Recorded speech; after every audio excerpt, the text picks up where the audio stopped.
Magandang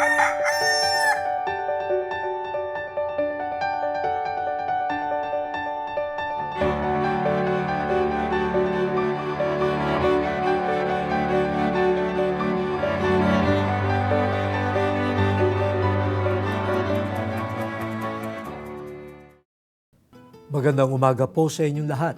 Heto na naman ang kape at pandasal. Ako po si Cardinal Chito Tagle ng Manila. Pagdasalan po natin, huwag magpapalinlang. May mga taong napakadaling maniwala sa lahat ng naririnig. Hindi man lamang nagtatanong o nagsisiyasat. Sa isang banda, mukhang malakas ang tiwala nila sa kapwa. Kaya anuman ang masagap, kahit kanino man, tinatanggap ito.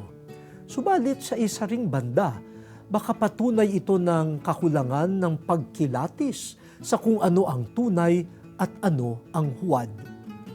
Sa pagsunod po natin sa salita ng Diyos, natututunan natin ang kilos ng Espiritu Santo at kung paano manlinlang ang prinsipe ng kasalanan.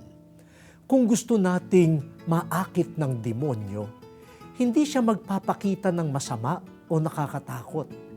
Para tayo malinlang, magbibihis ng maganda ang demonyo. Imulat po natin ang mga mata at diwa natin. Isapuso ang salita ng Diyos upang may sandata tayo laban sa panlilinlang ng kasalanan. Kaya sabihin po natin, O Diyos, bigyan mo kami ng karunungang espiritual upang hindi malinlang ng kasamaan. Amen.